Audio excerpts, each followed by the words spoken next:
Welcome to the Athletic Football Show. I'm Robert Mays. Join me today. It's my good friend Nate Tice. Nate, how you doing, buddy?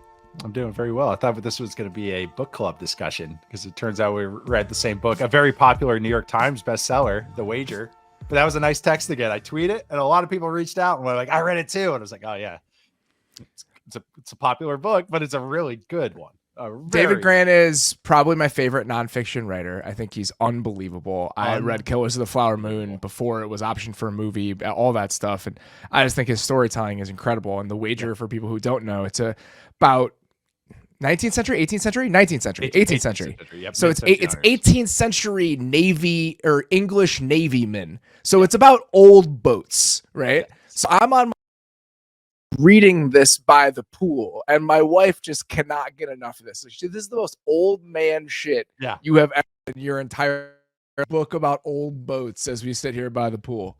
I got a lot of credit for entering my 30s gracefully, but by just the book cover is very dad book cover. Basically, if you like Masters and Commanders of the Far Side of the World, this is way up your alley, but which is also the ultimate dad movie. Another movie I didn't see until my 30s, and I was like, oh, this is what I become. I'm going to watch Pat next.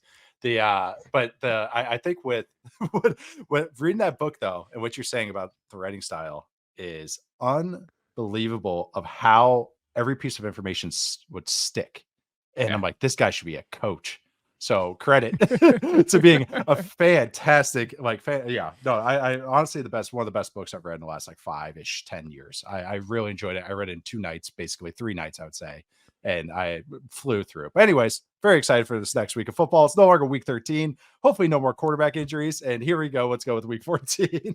If you guys need a book, please go check out everything that David Grant has written. You will not be sad that you did. We will not be sad after this week of football games is over. I can almost promise you that, because we got a lot of good stuff on tap, and we're just going to get right into it today. Eagles at Cowboys, a massive game. Cowboys -3.5 in this game. I think says a lot about where these two teams are right now and where the estimation of the Cowboys is in terms of the grander NFC hierarchy. But for Philly, it felt like last week was looming. They had felt uneven on both sides of the ball, dealing with some defensive injuries, and we know how well Kyle Shanahan can zero in on your biggest weakness and take advantage of it. And that's exactly what happened when the 49ers had the ball last week. And the Eagles' offense has felt a little off over the first couple months of the season, and we'll talk about that. So for them, I think this is a get-right game, a potential get-right game, a chance to kind of show people we're still here, don't worry, we haven't gone anywhere. For Dallas, it's the opposite. They really haven't beaten one of those premier teams yet this season. I know they beat up on Seattle last week. Their offense did, at least, which is nice to see. You know, it's the best team they've beaten probably this season is the Seahawks.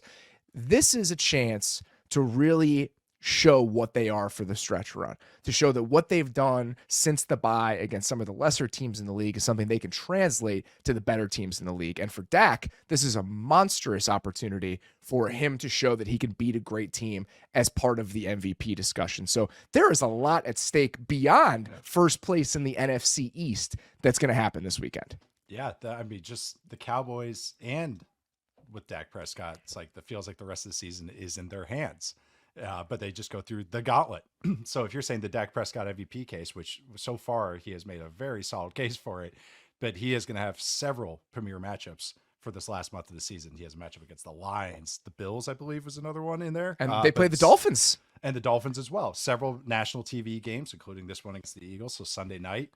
And that's what it should feel of, all right, we do think that you are one of these elite teams, but now you've had 2 chances this year. You got stomped by the 49ers and then probably should have beaten the Eagles, but you didn't. And that's the thing. You can't come up short. If you're big, they played well enough to win. Let's frame it that way. Yes, but still came up short. And that's the narrative, at least. And again, like you said, this could be a huge statement for both Prescott and for this Cowboys team because of the situations that all this is in. This is a true take control of this division and really this conference, or at least be challenging for the top of the conference. So a huge difference between being the 1 seed and being the 5 seed playing on the road, even if it is at Atlanta, New Orleans, or Tampa Bay. Absolutely, there is. So the Eagles last week, their defense specifically got annihilated by the Niners and really exposed in a lot of ways. Obviously, they have injuries they're dealing with at linebacker. They bring in Shaq Leonard in free agency this week. I believe Zach Cunningham will be back this week, and you could feel the difference when it was Nicholas Morrow, and I still don't know his first name, Ellis, number 53, that was in there last week. So hopefully a little bit better play in the middle. But I'm wondering, just beyond the linebacker and beyond their issues there, do you feel like there's some other issues right now that are plaguing this Eagles defense compared to the heights we saw them at last year? Some of that is just the pass rush. It's the lack. It's something we thought would just regress because they had a extremely good pass rush last year. Obviously, what was it, 70 sacks, near 70 sacks? Yeah, I think 70 sacks. Yeah. And we broke it down going into the season. We said there's going to be natural regression. They were more of a 50-ish sack team, which is still very good, but not a 70 sack team, obviously. But it feels a little bit that that pass rush is solid, but not where it's the overwhelming unit that's taking control of games and could really erase offenses, even if a couple of players are playing well. So I do feel you do not feel that overwhelming presence, even without the soft spots in the middle. So if you're not getting pressure to force quick throws or throws underneath, then offenses get a chance to attack you down the field or where they want to attack you. And if you watch a 49ers game, the Bills, the first Cowboys matchup, that's what it feels like. The offense is in control throughout the entire game, even if the defense is doing some nice things or a player is stepping up. That edginess that you talk about, they're just not creating it to the same extent. They're 13th in pressure rate this year. They're 29th in pressure rate when they bring 5, which seems shocking to me. Remember last year how dominant they felt when they would break out those 5-0 looks and some of the twists in the games that they used to really get after teams? It just doesn't feel like that same sort of group this year. And I think some of that is they're not deployed in the same way. We're not seeing that sort of attacking mindset and all of those stunts, games, twists that really define that defense last year. So I think they're a little bit more stagnant. And as a result, they just haven't been quite as influential on the way this defense feels. They're 13th in pressure rate, and they're still solid, but it's not a group that takes over games in the way that it was last year. It feels like at times Bradbury Slay might step up and get a hand on a ball or something and pop the ball in the air and create that big turnover. But what you're saying, it feels, we talk about this a lot of times with offenses, but this defense feels static. And you just talked about with the pass rush, there's not a lot of those twists in games. But on the back end, there's not a lot that's making me hold on to the ball if I'm a quarterback to make me second guess my read. Just enough, maybe a late guy rotating down. But again, this isn't Minka Fitzpatrick rolling down into the box, reading eyes or anything like that, or Fred Warner, bumping over, or Matt Milano bumping over from one side of the field to the other on these disguises. It's kind of just, average-ish or worse. So even when they do disguise, it's not a true weapon. And a lot of times, and this is why I felt like Prescott in their first matchup, that he could just pick them apart. He can find that matchup because that disguise isn't there, and he moves one part in the pocket and he avoids any pass rush that might happen. He doesn't have to worry about maybe 2 or 3 guys winning at the same time so that you can find that read. And that's why you just saw the CeeDee Lamb show in that game. They got to pick apart at that weakness. The spine of the defense in the middle of the defense beyond linebacker just isn't the same as it was last year. Avonte Maddox has been hurt for a good chunk of the season. I think them not having Bradley Roby the last time these two teams played really did show up. The Cowboys picked on Eli Ricks a decent amount. Obviously, Roby is back now, and he's stepped into that nickel role and kind of shored that up a bit. And even at safety, I think Reed Blankenship has played really well this year. But their safety play last year with Marcus Epps and C.J. Gardner-Johnson, they had real good players back there. Yeah. So I just think there's been so much turnover and kind of an erosion of talent in the middle of the defense. And you combine that with some things that feel a little bit more static, and the pass rush is not taking over games the same way. And that's where we've arrived with the Eagles defense. So now, if you're the Cowboys in this game specifically, what sort of things are you trying to tap into to maybe take advantage of where this defense stands right now? Well, looking at the first time they played each other, it looks like, hey, this worked. Let's go with this. What this is put CeeDee Lamb in the slot, which he is very comfortable doing. He had 32 routes from the slot in their first game. It was the most he was targeted from the slot in this entire season. He averaged 4.16 yards per slot route. Targeted 10 times there. 6 of his 7 first downs in that game, he had a nice game, came from the slot. And it's not just throws underneath, it's sail routes. There's plenty of times they beat a safety or a slot corner on a sail route. They were tried it at least 3 times in this game in their first matchup. It seemed at least 3 times. I think it was twice in the first 2 drives, and then he had a huge play on it that took them down inside the 5-yard line at one point. Again, against Ricks. Against Ricks, yes, and I think one was on Blankenship, I think, and on those, that's tough. That he's fantastic on it because he could sell the over route as well, which is those are the two routes that tie together from the slot. The over route is the in breaker, and the sail route is the fake in breaker to the outbreaker, and CD's the master at both. But I think with a lot of those came from empty formations, and his A dot overall from the slot for his average depth of target was over 11 yards. So again, they're pushing the ball, but when they go to empty, this was the most the Cowboys were in empty this entire season was their first matchup. And what empty does, it gives you great ways to put guys on the inside. And one of those guys being CD Lamb. And a bunch of his targets came when they were in these empty formations because it gets them on an island against the linebackers. He had 4 catches for 70 yards out of empty, 2 of them coming on big gains. So I think that's just a big thing that they're going to focus on because it's the simplest answer for them and the best answer for the Cowboys. That's the alpha of their attack. That's what has gotten to so many great gains from this offense as their bye week. Is just let's have CeeDee Lamb be the number one on so many concepts and then use the complementary pieces elsewhere. In this game, I think that's going to be Jake Ferguson underneath as well. So I think you see a lot of win routes, which you saw in the first game, which is just, that's when you see CeeDee Lamb kind of shaking on the linebacker in the middle of the field. I know them as balloon routes because a balloon can go anywhere. And it's a name that always sticks because guys want to be the balloon runner because that means we're designing this play it's iso ball. It's clear the paint out, everybody run vertical, and we got one-on-one on the inside. You got to win. Like that is what this is. When you have CeeDee Lamb, you do this. So this is a perfect matchup. They do it more than anybody. I think they throw the second most of these types of routes when I looked on SIS. So see a lot of balloon routes in the middle. And there are a lot of similarities between what you're saying, what the Niners tried to do to the Eagles last week. And that's not an accident. That's how you attack this defense. And even some of those empty looks, that shuffle motion that the Niners do with CMC, so they quickly get to empty and they can do a lot of things out of it. The Cowboys a lot in week 9 are motioning Pollard out from the backfield in these empty looks to empty out the middle of the defense. So a lot of the stuff we saw last week, teams are going to keep chipping away with that stuff. Yes. The one area that really held the Cowboys back in that first matchup was pass protection.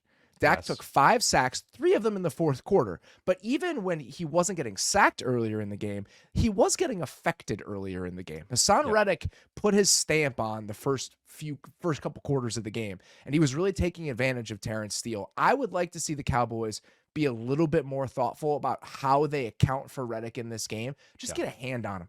Just get some chips, a little bit more attention paid his way. If I'm Mike McCarthy, who's dealing with an appendix issue right now, might not coach in this game, but if I'm Mike McCarthy and this offensive staff, one of the things I'm saying this week over and over again is number 7 just isn't going to beat us. They're not good enough elsewhere on defense for us to let him take control of the game. Yeah, and I also think the one you just mentioned, maybe just Terrence Steele and him in protection. The other thing I would attack, and the Seahawks kind of did this, was attack Tony Pollard in protection. You can heat up Dak because even if they are sound and getting a hat on the hat, you still have to win your matchups. And I think that is one thing that you can do against Pollard. He's gotten better over his career. He's still a negative pass protector. The Seahawks got him like 3 or 4 times.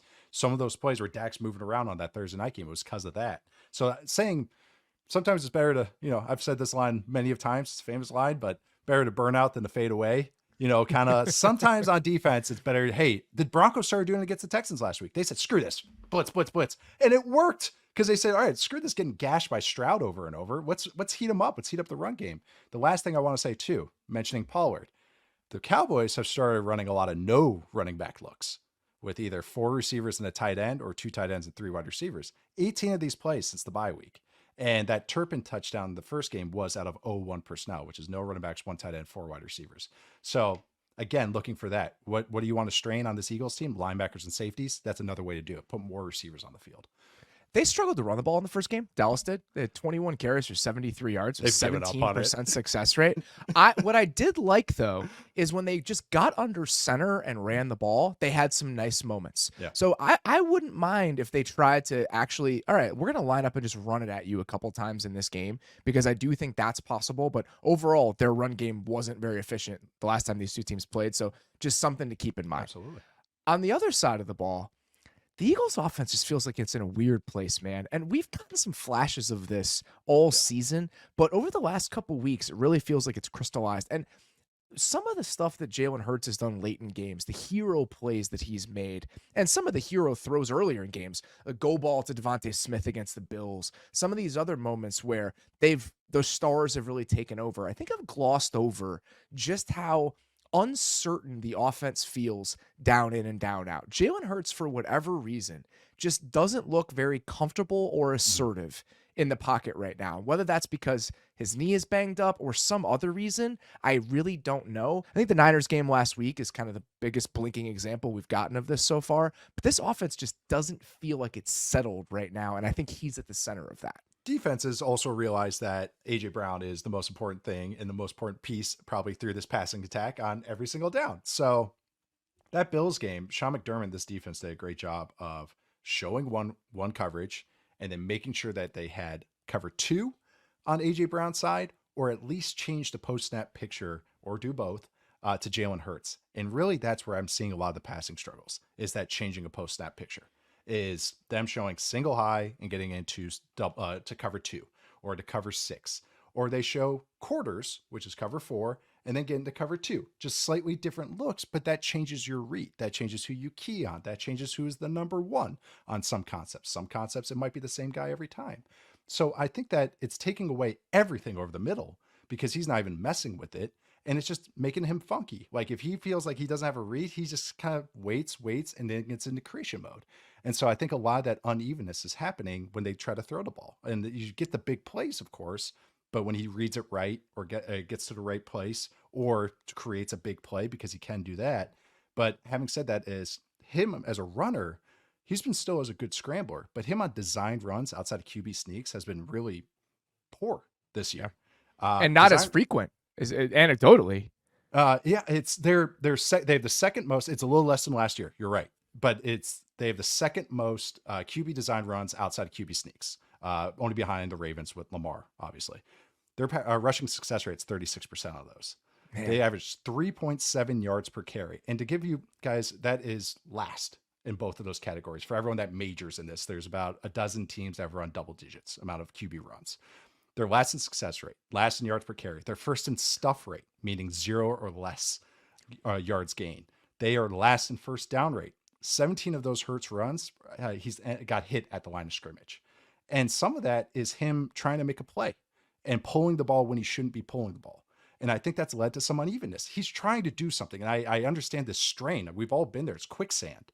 And I think that's happening at times during these games. To give you guys like a frame of reference, everyone else that has had as QB designed runs in that kind of upper tier range, Fields, Lamar, Kyler, Josh Allen, they're all above 50% success rate. So his typically some of the most efficient plays in football. Josh Allen's 78.6%. Lamar's at 57.4% on 61 runs. The Browns overall, whatever quarterback you look at, are at 58.8%. Like Russell Wilson, a big part of Russell Wilson being usable this year, he's 7 for 8 on these design runs. Like it should be a better than a coin flip. Like this should be almost like a guaranteed good play, and it's been negative plays for them. So I think that's weird. Why do you think that is? I think some is him not reading it right. So like I said, trying to make a play. I think some of it is just, I don't know. I feel like the lack of the one RPO play we always talk about with the slide, they've gotten to it a little bit. The first time they played the Cowboys with Goddard, they got to it. That was a great play for Hurts to run. He kind of read that because it created almost like a naked for him to run on.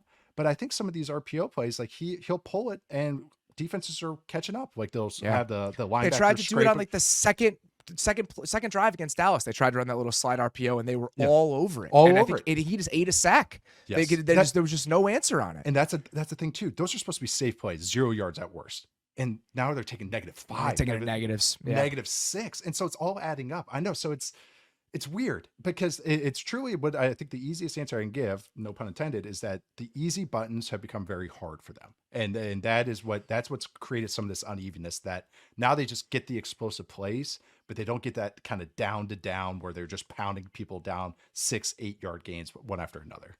Yeah, it just feels like they don't have those options to mow you down the same way they did last year. And we talk about some of that uneasiness and that lack of comfort. He has the highest time to throw in the league, and it's by a decent amount. And just think about how it feels to watch the Eagles right now. He's just back there bouncing. There's a lot of that when you watch them, especially against the Niners last week.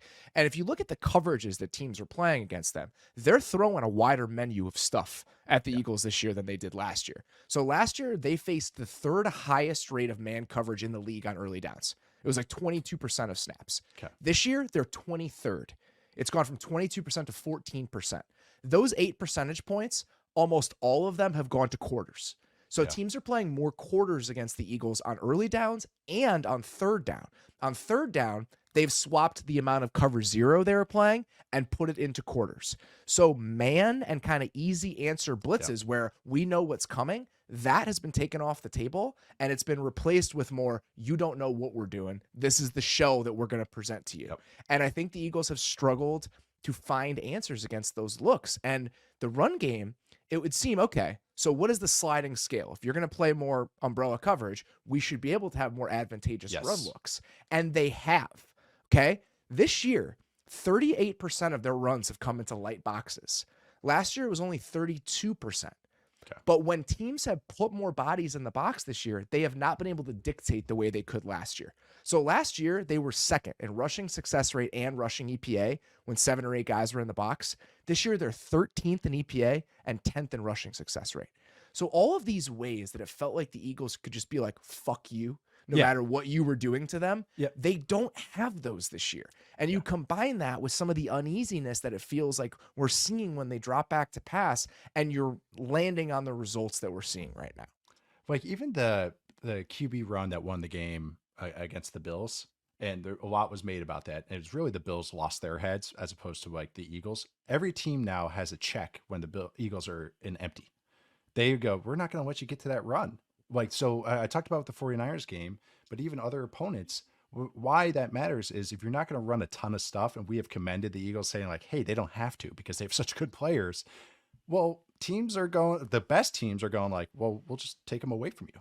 And now you have to play nickel and dime ball when you guys are just trying to throw haymakers over and over. And it's not great. The other thing too is up front, is I get that this guy's the center of the future, but Cam Jurgens is kind of having a rough go at right guard.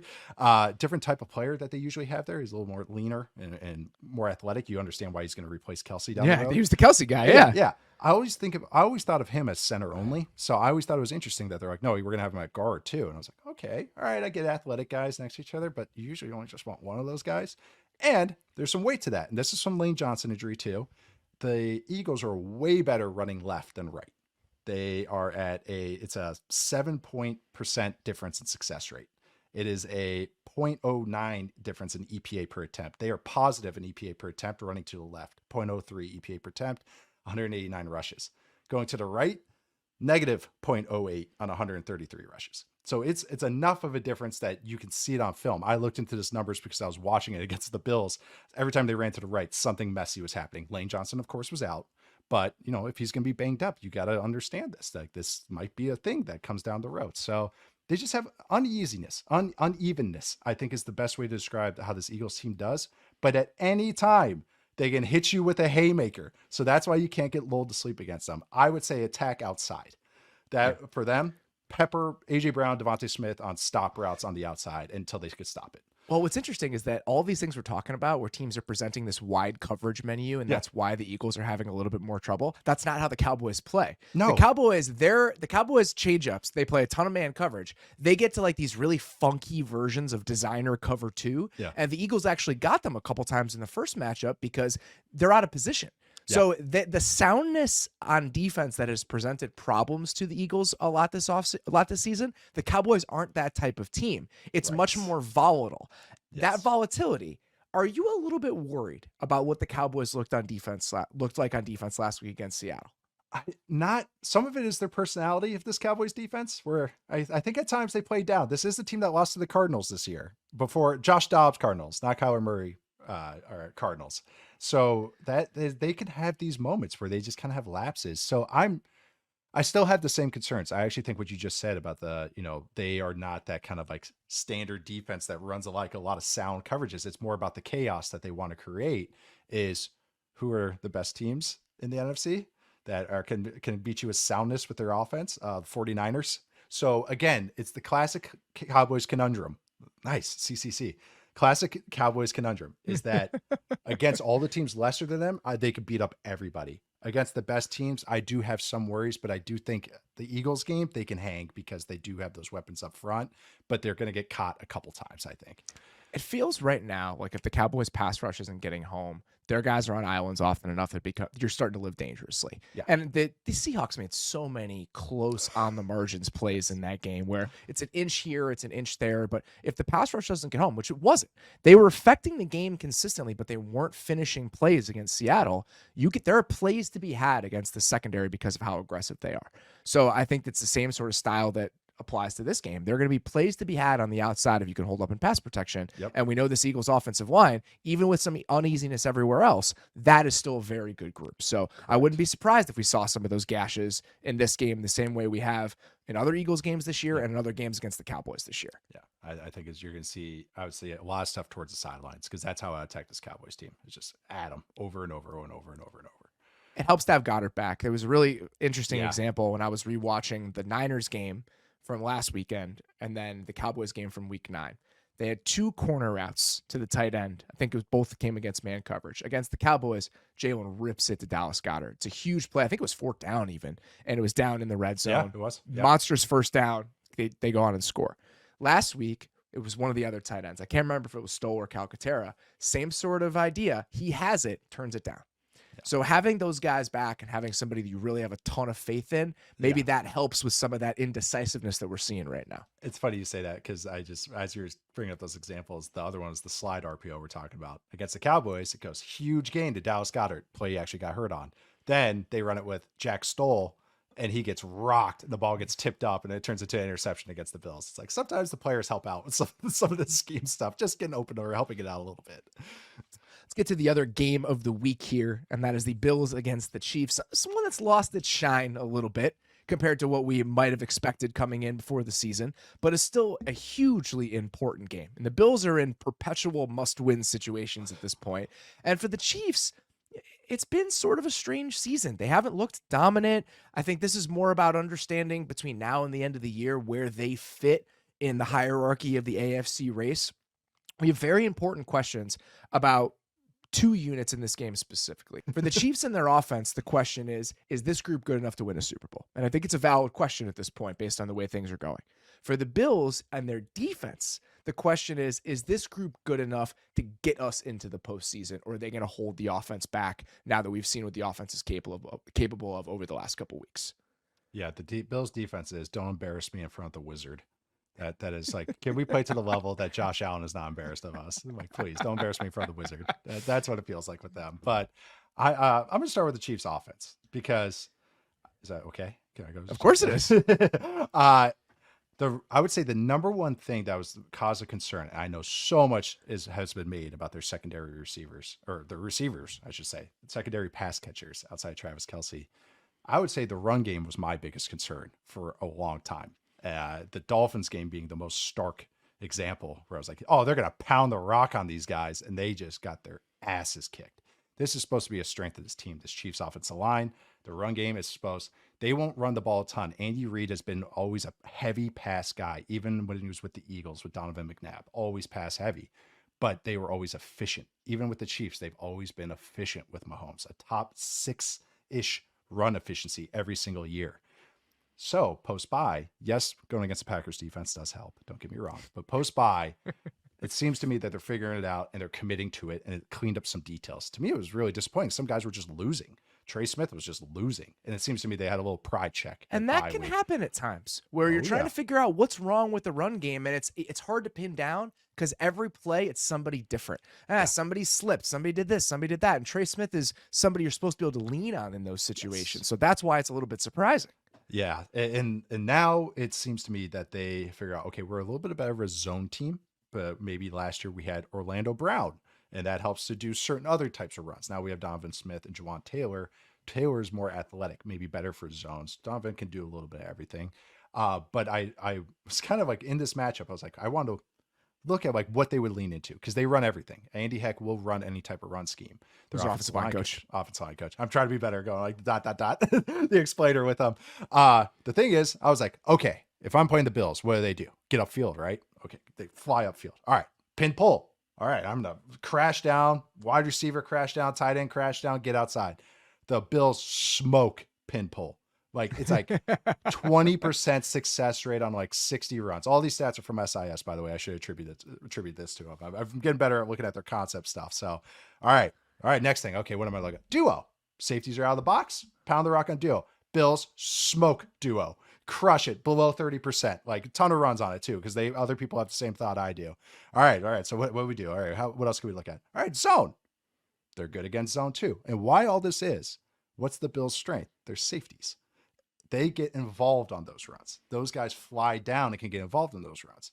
What's the play to attack this Bills defense? Split zone, because that involves where Matt Milano no longer is on the field. That is the backups now playing, because that is split zone. That is a tight end or receiver crossing the formation, catching the eyes of the linebackers, changing the gap at the snap of the ball that they have to kind of defend in the run.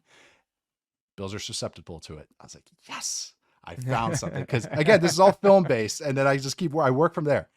48% rushing success rate offenses have had against the Bills of split zone. You know who likes to run split zone? The Chiefs. So look for split zone if we're looking for a scheme thing. And all split zone is when you see a tight end crossing the formation in a zone play. And if Isaiah Pacheco is out, and Pacheco's explosive, his vision is average at best. And so he can lead to some unevenness in the run game. CEH has been battered as far as his reputation. He's at least sound as a runner. So split zone is a great run for a running back with vision. It's much like duo, where you kind of like you press and you can wind back on the hole. So I don't know, they actually kind of set up okay as far as if they want to keep using the run game and being positive in the run game. That was a long-winded way to say I'm interested in watching the Chiefs run game in this game. What's interesting to me is that the Bills have struggled to either defend the pass and defend the run with resources in the same game. So let's go back to the Eagles game, the last time we saw this team. We just talked about how the Eagles have seen lighter boxes this year, more too high coverages, and that's been one of the changeups that teams have thrown at them. The Bills did that. They played in light boxes almost the whole game. Well, think about the second half of that game. The Eagles just ran it down their throats. The Bills this year are 25th in run defense success rate with light boxes. And that's changed compared to what we've seen over the last couple of years. In 2021, they were 4th. So the Bills want to play the same way, but they're not having the same success. So if you're going to play to defend Patrick Mahomes and give him a ton of shell coverage, play with a lot of light boxes, the Chiefs can probably take advantage of this version of the Bills defense. So right now, it just feels like they're playing whack-a-mole with their problems. If they're solving one thing, they're leaving themselves vulnerable to another thing. And that brings me to just a larger thought about the Bills defense. Doesn't it feel like something's just missing? It's just something feels like it's missing. And I know they're missing Milano, and I know they're missing Tre'Davious White. Those are huge pieces, right? Milano's an all-pro player. I get that. But even with the guys they have on the field, and there's still a decent amount of talent, there's just an essence missing to what this defense is right now. It's a similar conversation to what we've said about this team over the last couple of years. It's a lot of B's and B minuses.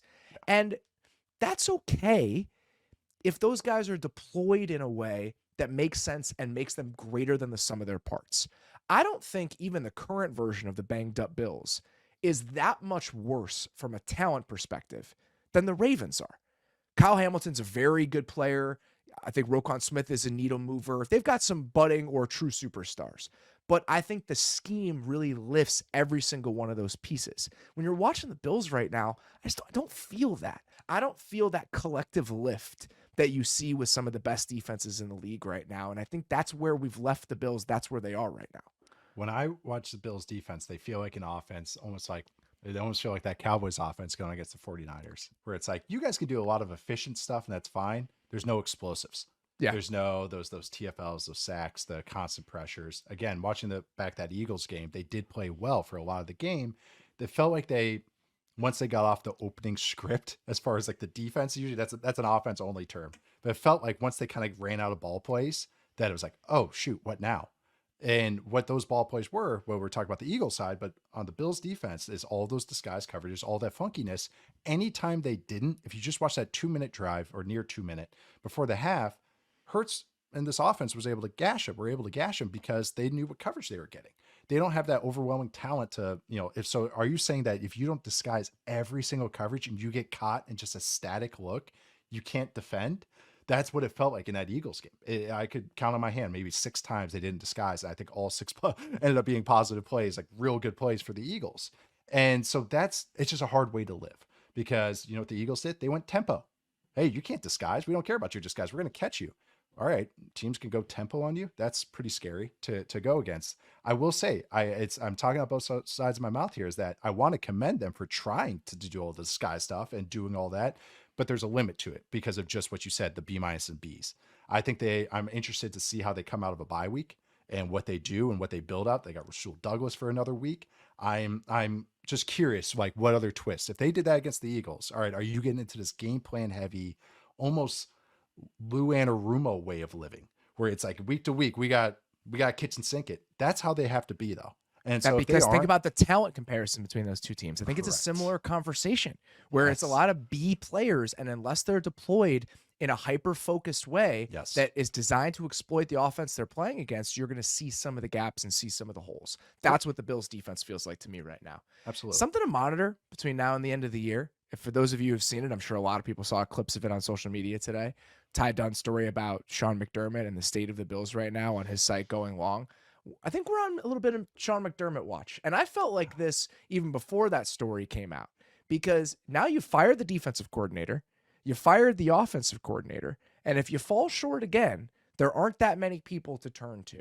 And I remember sitting in the press box at Highmark Stadium, whatever the hell they call it now in Buffalo, before the season. I was talking to our Bills writer, Joe Biscaglia, and I was asking him, McDermott's got a certain way about him. He's tough, hard-nosed. He's one of those coaches that it kind of feels like basketball coaches we've discussed over the last decade. Like he's like Tom Thibodeau, where he's a great guy to come in, set the culture. You're going to overachieve for a little bit, but eventually you can run out of road with those sorts of guys. It starts to grate on people in the building.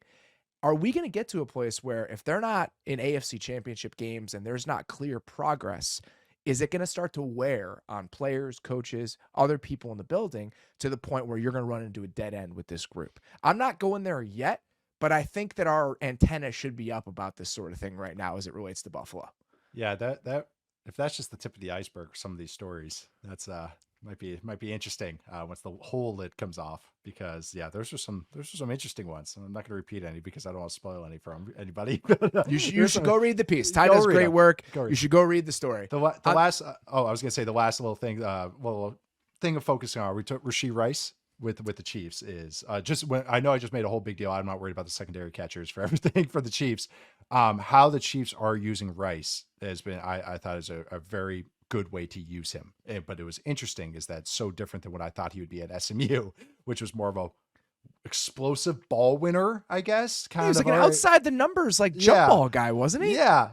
Just a big athlete, like just a good athlete. But I don't know. He wasn't like, he could break tackles and everything, but I don't know. I didn't see him as a true yak guy. And like this testing was good, but how he has special movement ability. And I mean that truly. I'm not just saying just that Packers game, but even the Raiders game when he's catching crossers, his ability at his size to turn the corner and get upfield is creating all those hidden yards that we talk about. So I'm interested in watching his development because I think he is one that's like, wow, if you harness this is going to be really interesting. And also in this game, in this matchup, I mean, maybe you don't want to work all the stuff over the middle. And the Bills are really good against those bubbles and flats and receiver screens. Might see some more of that route running because that's what I would attack with this Bills. Hey, let's pepper the corners a little bit and see what we can get. So I want to see maybe if Rice gets maybe 2 or 3 targets on a true outside route, which I think could be cool. On the other side of the ball, it's a really good matchup. The Chiefs are coming off their worst game of the season against the Packers. Obviously, some injuries. Yep. You lose Drew Tranquill right at the beginning of the game. You bring in Cochran. You could feel them taking advantage of him. Yes. I think the Packers did 2 things really well in that game, and I wonder if we'll see some of that from the Bills. They did a great job off play action. And the Chiefs have been bad against play action this year. The Packers in that game, Jordan Love finished 12 of 15 for 136 yards and a touchdown off play action. They did a phenomenal job of attacking them in that way. And then the other thing they did a great job of, motion to create displacement in the run game. Does that matter less when Nick Bolton and potentially Drew Tranquill are back in the lineup? Brian Cook also got hurt in that game. So just something to keep an eye on. It was the worst performance we've seen from the Chiefs defense, even if they were banged up. Just something to think about as we move forward here. Last thought about the Chiefs-Packers game. I got bad news, man. If the Jordan Love thing is over, he's good. There's no whatever seen rationalization, whatever story Bears fans would have to tell ourselves. Yeah. I'm ready to call it. I'm ready to just say it's official. He's good. There's no going back. Anything you were hanging on to as a Bears fan about maybe him failing in the middle of the year, probably worth letting go of right now. He's great, and he's cool too, which makes it that much worse. I hate it so much. So cool. I hate it so much. He is so much fun to watch, and I reviewing that game at All 22 was a joy for me. Again, as a neutral fan, I would have hated this back in the day for both my old dad's teams. What did I get? 14th in the QB draft. I'll take Pretty it. Good. I'll take it. No, I was watching that game last night. I was sitting in my basement watching tape, just on the couch, and I closed my laptop solemnly, and I walked upstairs. My wife was in bed, and I said to her just very sadly, I was like, I've got really bad news. I think Jordan Love's just good. I think the Packers got another one. She looked at me. She goes, "What's wrong with you?" I thought something terrible happened. I was like, something terrible did happen. Just because you don't understand, but something terrible did happen. So it was a moment last night where it all just kind of, it became clear. The dust settled. It was all just like, you know what? We're here. And I hate that we're here, but there's really no denying it anymore. He looks so good right now. Just the way the ball comes out of his hand. Yeah. Just the way the ball explodes out of his hand. I think he's a really, really gifted thrower. Yeah. And I think we're seeing a lot of that on display and what he's been able to do in some muddy pockets, under pressure, all of that. He's a fun player to watch right now. The ability to hit those doubles and those deeper passes from muddy pockets is the weapon you need right now. And at the quarterback position, and he could do it, which is really cool because he's now doing it week in, week out, as opposed to maybe once a game. Now it's like 5 times a game. And that's, oh boy. And on top of it, he can create a little bit. He's becoming a really fun watch every week. All right, let's get to the matchup of the week. This game it's almost a parody of the show and ourselves digging into this game. Yeah. The Rams offense against the Ravens defense, though, is everything you could want in a modern football matchup on one side of the ball. And we're going to dig into why. You did a fantastic job breaking down the Rams run game on Wind the Clock this week. And in a lot of ways, the current version of the Rams offense, in my opinion, has taken the same ethos that it had in 2017, 2018, when it was revolutionizing the league in a certain way during that stretch and when they took the league by storm. And it's almost updated it for what the league looks like now. It's still that illusion of complexity that Sean McVay talks about, but now it's just being presented differently, and the counters they're running off of it are different. But it's still rooted in the same concept and ideas. That's it. And how I described it in the video, thank you so much, by the way, for your kind words. It was fantastic. If you guys have not checked it out, please do. And thank you to producer Kent I sent him about 40 minutes of unedited just slop, and he turned it into a nice, tidy 20-minute video. So maybe the extended cut somewhere out there. He used the George Lucas video from Empire of Dreams, I think it was called, some documentary they did about the prequels, where he's talking about, like, they ran the first copy of it, like the first screening, and he realized what a mess it was. A Phantom Menace. Oh, it's called The Beginning. Thank you. Thank you, Kat. But it's the Phantom Menace, and he's just like, I think there's too much involved. There's too much in with each other. I can't undo it. And I was like, yeah, that's kind of how I felt with the video. But anyways, this Rams offense and this Rams run game is, we've heard of the 11 personnel, like 11 and a half, with Cooper Kupp and Robert Woods. And Robert Woods I've joked about it, many have. Robert Woods found his successor, which is Puka Nacua. And using those guys they went from a heavy zone run team to a heavy duo run team. They ran duo before, and I think that's where the evolution starts, is because I have joked about it. I looked it up. That is the meta right now in the run game, is to run the duo concept against what defenses are doing.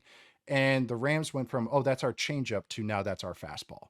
And now zone is our changeup. And other teams are kind of slow to catch on. There's still a little too much. Zone has a place. Don't get me wrong. Zone's always going to be the main run that everyone runs, but just changing that chemistry just a little bit to being more at you and tying it together. The thing about duo and zone is sometimes teams run it from two wildly different formations. What the Rams are doing is making it look exactly the same, with the same motion, with the same formation to start, with the same personnel, with the same splits, and then they run every counter off of that same exact look. Run game, they run in 2 games that I studied for that video. It was really 3, but I had to cut down so Kent didn't kill me. But in those 2 games, they ran 5 different run concepts from the exact same motion, exact same formation, everything. It's and then multiple actions off of it. And the multiple play actions. But why am I freaking out about that is this is what every coach says they want to do. Every coach, they go, we want everything to look exactly the same. They're doing it. They actually do it, and it works, and they are phenomenal. And then on top of it, if they want to pass the ball and just stretch you out and line up and get you ISO'd, they got Matthew Stafford reading the game as well as anybody right now and pushing the ball over and over. It's really what I love in football. 7-step dropbacks with an at-you run game with a little bit of motion and kind of like tying personnels, like kind of this positionless look. It's phenomenal right now. Everything about it, the way they're using Puka Nacua as a Robert Woods replacement and tapping into his skill set and the physicality and having him play fullback half the time, de facto fullback half the time. It's a perfect way to use him. The way that they're using Tutu Atwell, where, okay, not everyone can do the Dolphin stuff because not everyone has that sort of speed. We do. And we need this guy to be untouched in motion. So let's steal and implement some of the things that are another one of the metas around the league right now. They're incorporating all of that stuff. And what you're saying about running 5 different plays out of the same formation, that's the 2017 Rams. Yes. It's the same idea. So the 2017 Rams are, again, it's 11 personnel. Yep. It's under center. Yes. It's condensed splits and a lot of bunches and stacks. And out of those looks, you get 3 different things. You get zone runs, boots, or play action screens. Yes. So you can have 3, 4, 5 different plays out of the exact same formation, exact same personnel grouping, exact same look. This is the same thing updated for the modern NFL. That's it. And it was the old meta, and now they have the new meta. That's what they did. And why that's awesome is that the Ravens are the perfect defense, and a defense that has been engineered to do the exact same thing on the other side of the ball. Yeah. So the reason that McVay felt compelled to change, and Jordan dug into a lot of this in the Play Caller series, if you have not listened to it, but even in conversations that I've had with Sean over the years, we've talked about this, and that he felt compelled to change a lot of this because defenses started Rolodexing their coverages in a way that they weren't before. So you could have the same look and it could distribute and manifest in a bunch of different ways. So the designer plays that you would be able to tap into in previous versions of football weren't working as well anymore. The Ravens are the perfect epitome of this. The Ravens run a ton. They're just a Rolodex coverage team. They're going to run 20% of everything out of the exact same shell. So the Ravens are going to be an umbrella team. They're going to run a bunch of different coverages out of that same exact look, and they're going to run a bunch of different creepers and simulated pressures out of that look. So it's not static. It's just a similar expression before the snap can be 20 things in the same way that the Rams' similar look before the snap can be 20 things, which is why this is a perfect expression, this game, of what modern defense and modern offense look like on the cutting edge. And that's why it's fucking awesome. It is. Post-snap movement for defense is pre-snap motion for offense. Those are the equivalents to each other. So you want to see all this, again, has to make sense. Soundness. It's not just to do it. It's to actually make guys lined up. What I think is genius with both sides of the ball is, again, an understanding of personnel. You're not going to have Tutu Atwell lead blocking, you're not going to have that, but I'm going to get Puka Nacua at 205 and tough and coming back with, it was an AC that joint. Dude is just practicing. Did you hear what McVay said this week? No. So you know how he walked off the field. It looked like he exploded his chest. And then he was back in like 3 plays later. Lead blocking. I still can't get McVay this week on Monday was like, Puka's was limited today. I don't know what that means because he did everything. Is what he said when he was giving the injury report on Monday. It's like one that dude stretch. Is a cyborg. I do not understand him. He is amazing. I know. I know he's such a great watch. Again, talking about the 5 pitches, and again, the one play that's like the common play for both of the old Rams and the new Rams, still get those jet sweeps. Still get the jet sweeps, and then you still get like Puka Nacua, and just in my video, he's used as a run blocker, a pass protector, a runner, a pass catcher, and then like just all those. He is the true multi-threat. They could do anything out of these looks, and the tight splits. But again, talk about do anything out of the same looks. What the Ravens do, it could be a 4-man pressure. It could be just a straight 4-man rush. It could be the linebacker, Roquan Smith or Patrick Queen, more likely coming straight down the middle and dropping an end. It could be the slot. It could be Kyle Hamilton, who's a fantastic blitzer in his own right. And all these things what they can do is just attack an offense of how they want to attack you, if that makes sense. If we think your running back's bad in protection, we're going to make him stay in protection over and over. If we think your left tackle is bad at this type of adjustment, okay, we're going to attack it that way while never blitzing and keeping 7 in coverage. So it's aggression, but safe, but making it all look the same. And I think it's perfect. And I want me to share my Jim Leonard story right now. Sure. Like, yeah. So I talked to Jim Leonard at Wisconsin last year. He was defense coordinator there. He's taking the year off. But what a lot of stuff that he's done at the college level, like others have kind of looked at and gone like, hey, well, that's good. And a lot of this is these simulated pressures and these creepers that they run. And when I talk to Leonard, these simulated pressures, when we're talking about them, that's when you're bringing 4, but it's an unconventional force. Someone's dropping off the line of scrimmage. Creepers, simulated pressures. There are a lot of different nuances in the descriptions, but it's 4 guys that are maybe an uncommon 4 that we're discussing as we bucket these things. Yes, go ahead. It looks like a blitz, but it's only 4 coming. That's the best way I can put it. But blitz is 5 or more. So Leonard's telling me a story, and he said, "Oh, when we played Notre Dame, I started using we would blitz the inside. He was just giving me examples, but he's like, we'd blitz the inside linebacker and then drop the end because we knew the running back was a stud, and we wanted to keep him in protection and not as a pass or out on one-on-one on a route. Or if they did do 5-man protection, we could heat him up." I was like, "Oh, okay, that's interesting." Well, what's great about tying this all in together is that running back was Kyron Williams, who is now playing for the Rams right now. And that's why you do these simulated pressures, is because when they have a stud at running back like Kyron Williams. So but it's when he's been back and watching this whole Rams offense flourish with him there, when Kyron Williams, Matthew Stafford, Cooper Kupp, and Puka Nacua are all on the field, all 11 personnel, 163 plays. This offense is averaging 6.9 yards per play. To put that in perspective, the Dolphins are leading the league at 6.6. They are averaging 0.29 EPA per play. The Cowboys are leading the NFL right now, 0.11. 49% success rate, 52% rushing success rate, like just everything. This offense is the number 1 offense when that group is out there. Even if you drop Kupp, they are the number 1 offense in all those stats. So Kyron Williams, Kupp is dropped right now. He's playing as such a diminished version of himself. He's just it doesn't look the same. I want him out there because when they're all out there, this is magical stuff, guys. I know I do this all the time with offenses, but this offense and how they tie everything together, it's what a lot of coaches talk about. We're going to be aggressive. We're going to make everything look the same. We're going to make it multiple on defenses, but out of the same personnel. They actually do it. Same with the defense. We're going to be multiple. We're going to do all this stuff. That's what's best. This is what coaches say they want to do. These 2 units are actually doing it. The Ravens defense. So what the Rams were trying to do in 2017, 2018, that staff specifically, and the entire Shanahan McVay kind of tree, they had such a good understanding of how to snap defensive rules. So what smart defenses started doing is they started just by sheer exposure becoming better at reestablishing new rules. All right, if you're going to be in this bunch or you're going to do this motion, this is how we're going to respond. So that the Ravens have kind of risen to meet that. And then an extension of that is, remember how good Matthew Stafford was against the Blitz in 2021 when they won the Super Bowl? A lot of smart defensive coordinators, I think, looked at what Mahomes was doing, what Stafford was doing against the blitz and said, we can't blitz anymore, but we still need to be unconventional in how we're getting after the quarterback. So that's how simulateds rise. Now, the Rams are trying to introduce new things to test defensive rules. This is what innovation looks like, is what's happening from the Rams right now. And just one small example that I thought of during your video, because I thought it was really funny, when I was watching the run game, I was like, pistol, huh? I don't think I've ever seen the Rams run a pistol play. The Rams ran 0 pistol runs last year. 0. They've run 35 of them this year, 25 carries for 243 yards. They have a 60% rushing success rate on those plays that would lead the league. So it's just these little tiny bits of innovation. And that's why it's so cool. And why I think the Rams are slightly different than other teams that I think are on the front of the innovation curve. Dolphins, Niners.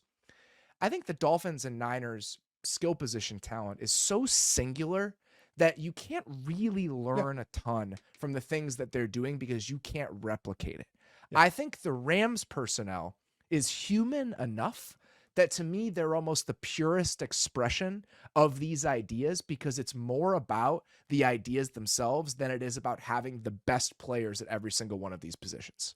You can just even look at where the guys outside the quarterback, but look where the guys were drafted for the Rams. They're Kyron Williams and Puka Nacua were day 3 picks. And yes, some of it was injury stuff, but I get that. But it wasn't like they traded several first rounders and drafted another first rounder like the Dolphins for their 2 receivers, and a top 5 quarterback and everything. So it's like you're saying is that this unit, and I would say the Packers, which is the LaFleur connection, which is the offense coordinator for the Rams, is Mike LaFleur, who is brothers with Matt LaFleur, who is the head coach of the Packers, is these teams with how they use motion, even just how the Dolphin stuff, but just, I don't know. I'm trying to find the best way to put it, because I always go, oh, it's the classics just revamped, but it kind of is. And that's why I think I'm digging what the Rams and Packers are doing, is because they brushed off some, old books, and they just went, okay, what beats this? Okay. Oh, this play that North Turner ran in 2004. Yes, everyone runs it, but okay, we do that. All right, but instead of I formation fullback back there, let's spread it out. Let's put a jet motion on it. He kicks out the D end. Okay, then we're going to pull the guard. So all this is just, you're just adding some new flavors to it. But again, it's good football. But I just think how these teams are using motion to create angles, to create number counts, to create better reads for their quarterback, easier reads for their quarterback. It's the best stuff. And like you said, it's guys it's attainable for other teams, as opposed to going like, well, we can't do that because we don't have Tyreek Hill. And a lot of people say that. A lot of people, you ask coaches around the league, and I've had this conversation for the last 2 years, talking about, oh, what are the Dolphins doing? It's like, well, they have Tyreek Hill. Like the amount of speed that they have is just hard to tap into. And it's not dismissive. It's more so like, I just don't know if we can implement some of that same sort of stuff with the same sort of juice. What the Rams are doing right now, you can tap into that. They have good players, but it's not guys with such singular skill sets that you just hand wave it and dismiss it out of hand. I have trouble describing sometimes what the Dolphins' end formation would be. I could tell you the exact play call for the Rams formation and what they do. Under center, deuce right, Z yo-yo. Like, it's like, there it is. Z search, like 24 duo. Like that. Like, I could just tell you what the play call is, as opposed to Dolphins. I'm like, they got a shift. They got this motion. They got Tyreek Hill running this route I've never seen in my life. Like, I don't know. It's peanut butter on a burger. But innovation can look different. It can look different in different situations. And I think the Rams have been no less innovative than what the Dolphins have been. And I think that it leads me to a point that is important to bring up here. Down the stretch, if they keep doing this, Sean McVay 100% deserves serious consideration for Coach of the Year. I mean, this team they're playing this weekend, we talked about it there in midseason. John Harbaugh was your Coach of the Year. Eric DeCosta was my Executive of the Year. Sean McVay and Les Snead for the draft that the Rams had, both of those guys deserve mention in this discussion down the stretch with the Rams playing the way that they are. Those two, and Raheem Morris, what he's doing with the defense. This no-name all-star defense, or Aaron Donald, the Donalettes, however you want to put it. But wait, you nailed it. Les Snead, these are all day 2 and day 3 picks, and they're not only just contributing where they're like, oh, they're eating 50 snaps for us. They're playing positive ball, winning ball. Undrafted free agents like Michael Hoyt are stepping up. This team is playing to their fullest potential, which is really cool. The defense is very fun. That's what coaching is. That's coaching. That's getting the best out of your players in your unit. That is what coaching is. That's why we always talk about these guys, and what they're doing is just tremendous stuff. Some very cool matchups for the Ravens between now and the end of the year. This game against the Rams, and then they play against the Niners on Christmas. Oh, fun. Which is unbelievable. I mean, that Ravens defense, grafting that Ravens defense onto some of these offenses, that is football nerd heaven. And that's what we're looking at. 21 personnel and 11 personnel, but they're going to do the same thing. That's what's cool about what the Rams do and what the 49ers do. Same stuff, different personnel. What's cool about the two matchups that the Rams have seen over the last 2 weeks. Last week, they got one of the most regulated teams in terms of coverages in the entire league in the Browns. Now they're getting one of the most unregulated teams in coverage in the entire league in the Ravens. So a very different sort of challenge this week against the Ravens than it was against Cleveland last week, but still something that I'm very excited to watch. Let's breeze through a few more of these games. We're going to do one thing to watch from 3 different matchups. Let's start with the Texans and the Jets, which feels like a reprise of 2019 49ers practice with DeMeco Ryans and Robert Saleh, Bobby Slowick, all these guys. Yeah. One thing to watch in Texans Jets. What do you have for me? Well, overall, it's still CJ Stroud versus a freaking awesome defense that's still playing hard. And which is so amazing. You can say whatever you want about the Jets. Robert Saleh and Jeff Ulbrich got that defense still playing to we talk about playing to their full potential. They still are. They still are. Watch them play against the Falcons. They were teeing off on them. So for how that offense looks, you got to commend how this defense looks. Having said that, going against CJ Stroud, which is going to be a lot of fun, I think, especially with Tank Dell out. Curious what the Texans lean into. The schematic thing I'm most curious about, especially again with Tank Dell out, is do the Texans lean more into their 21 personnel with a fullback? They like doing this anyways. They have the 3rd highest rate of 21 after the Dolphins and 49ers, because we know where Bobby Slowick comes from and what he like to do. The thing is, they kind of suck running out of it. They have a 28% success rate running out of 21 personnel. However, CJ Stroud is awesome throwing out of it. They have 20 explosive passes on 91 dropbacks out of 21 personnel. They have a 54% success rate on 91 dropbacks. So no one has really thrown on the Jets defense at 21. They've run it, but not really thrown it. So I want to see that on first and second down. Maybe they kind of lean into it and try and gash them that way. Yeah, that's, again, the fact that the Jets defense is playing hard still is one of the miracles of this season. So quietly, that's a very good matchup between those two teams. Yep. We have the Jags playing against the Browns, which has changed about 5 different times over the last 72 hours. I'm watching that game on Monday night, and I just think that Trevor Lawrence is out for the season. When I see that injury happen in real time and his reaction to it, it's like that his leg exploded. We may not see him by the end of the year. And it was such a bummer when you consider all the other quarterback injuries we've had to endure this season. It sounds like he's going to play in this game. He's a freak. He's a freak. That's insane. Yeah.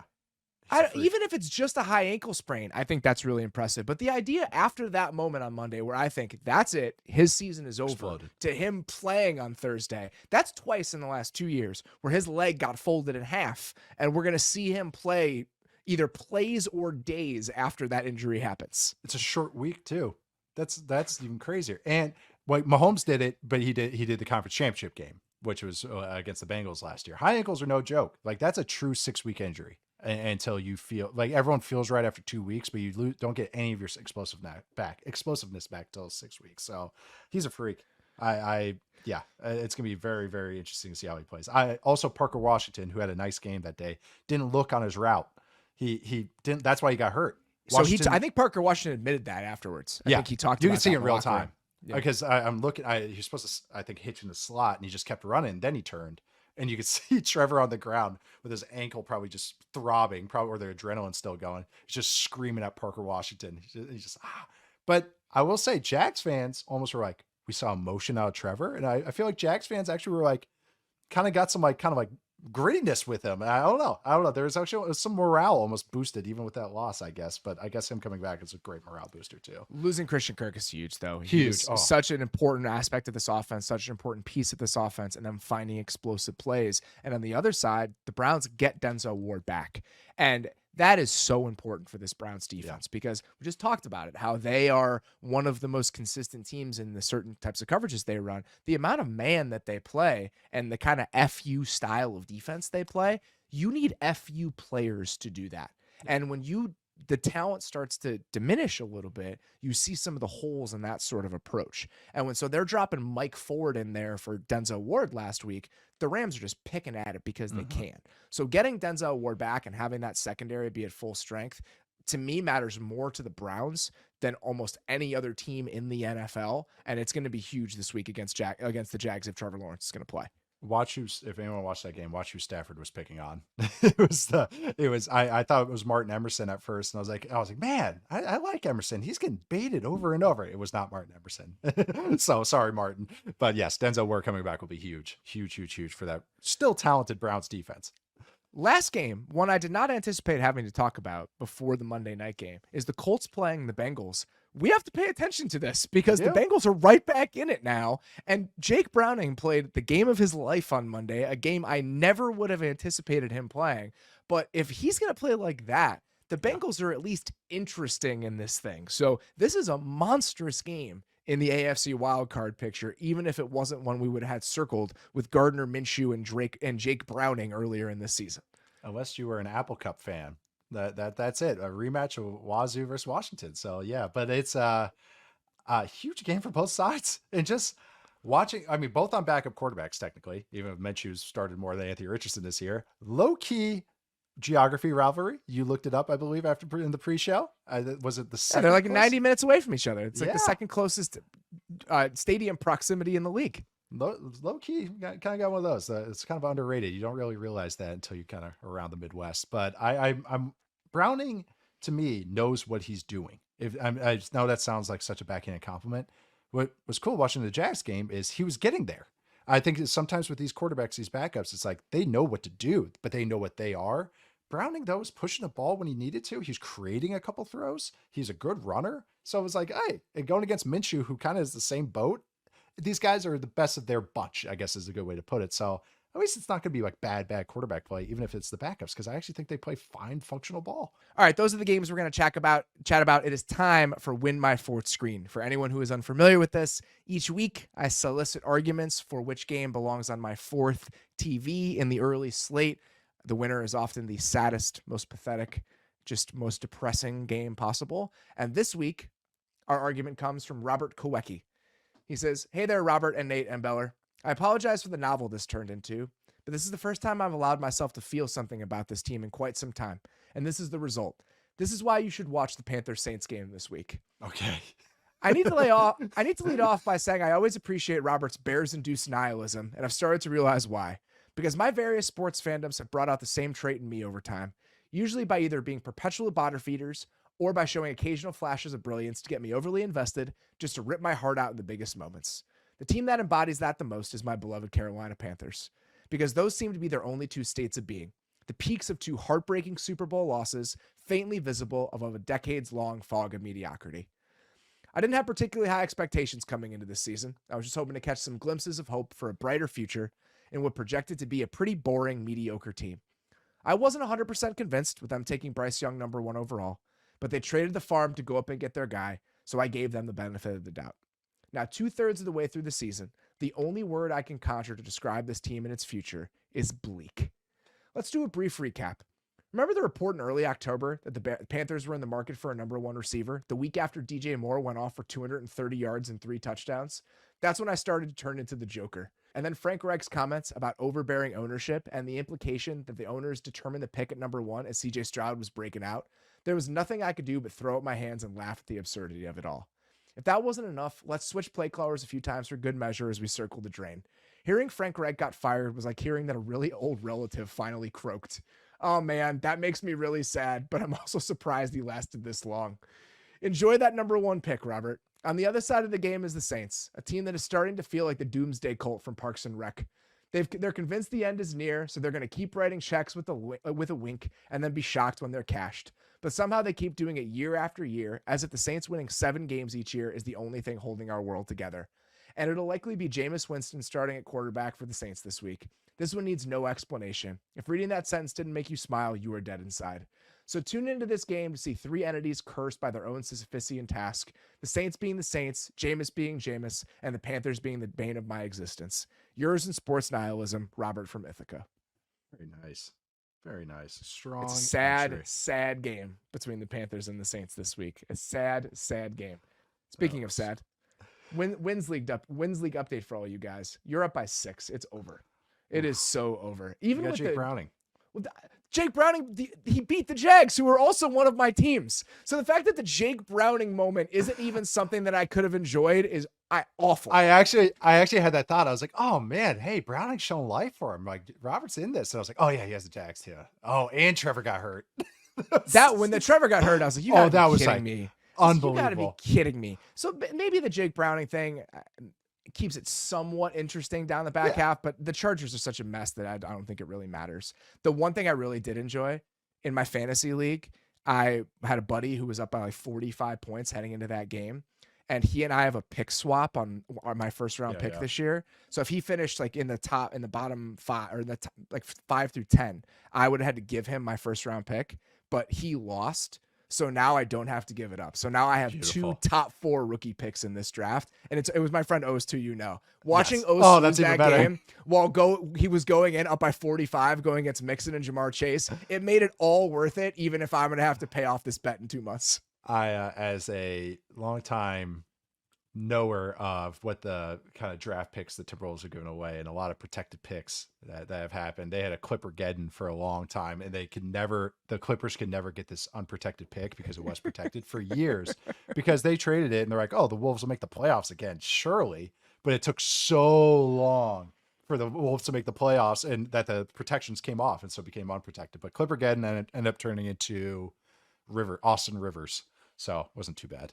But I have 2 top 4 picks, and in our league, I traded for my pick back because you determine your fate in the loser's bracket. You have to win the loser's bracket to get the number 1 pick. So I wanted my pick back just to give myself a shot. I had to trade away David Montgomery to do it, but there was a chance that if the swap had happened, I would have traded him away for nothing, but now I get that pick. So now I have a real chance at Marvin Harrison Jr., and I'm very happy about it. I got 2 shots. A lot of receivers, too. There's a lot. 2 shots, and it's a good draft, period. So I'm very happy that I have another 2 top 4 picks. But anyway. There's some real game-changing receivers. So. Very happy about that. Picks time. All right. Tice Touts. Here we go. You went 3-0 last week. You're 22-17-1 on the year. It's big time. I had a good November, so that in real life too. So but yeah, here we go with picks this week. Again, kind of getting to the funky stage of the season, so this is gonna be interesting. I'm going with one that, as I did a little more studying because I wrote about this week on Yahoo, going with the Vikings -3 at the Raiders here in Las Vegas. I actually know several people go to the game, including my dad, so that'll be fun. But Vikings -3. Maybe Jefferson back. I think. Not sure. Sounds like it. Dobbs is playing. It's a weird game. Two teams in like just kind of a strange place right now. Place. I don't know, but again, every time I rewatch the Vikings, I'm like, God, you guys do a lot of good stuff on offense, and the defense is so funky, and you're going against a rookie. Kind of this is what Flores has done all year. It's the bar. Yeah, I'm taking the Vikings in this one, even without the offensive considerations. Just this defense against Aiden O'Connell, even if he's showing some flashes, I would feel pretty good about that one. Yeah. Famous last words. Yeah, right. I know exactly. Raiders by 10. And then here we go. So the Texans -3.5 at the Jets. Sorry, Jets fans. Saw who's starting at quarterback. But also I know Texans had the Tank Dell injury. Okay, but I do think they still have CJ Stroud. Yes, the offensive line is going to have some stuff against this Jets defense. But again, I think Bobby Selleck has done a great job of helping the offensive line and also finding answers in Stroud as well. Still got Nico Collins. So I think that's going to be a thing there. Just kind of vibes game as well. That last one, Packers -6.5 at the Giants. I know what the Giants are. Packers are kind of peaking right now and really ascending ball. I think with your Tommy DeVito disrespect. Yeah, rewatching DeVito, he's not a dummy. You know what I mean? When I watch him, I'm not like, oh God, this guy is not playable. Where I'm like, this guy's eyes are all over the place. Like he knows where he's going. Again, it's just a limited guy. But I want to commend the Giants a little bit for going like, hey, at least the guardrails were in the right place, at least, and they actually tried to do some stuff. But Packers, man, I'm enjoying how they play. And the defense, especially their pass coverage, was like really improving. And how many young guys they have back there? They have a Valentine and a Valentine and a Valentine. Valentine and a Valentine. Yes, that I mix up. And I think their numbers are similar. That I mix up every single time. Yes, it should be illegal. One of them should have to change his name. 35 and 37. Close enough for me in my brain. But Valentine and a Valentine. So those two I mix up. But yeah, I like how the Packers are playing right now. So that's my last tout of the week. 6.5 seems dangerous. Feels like it should be more. It does. That kind of got me a little bit.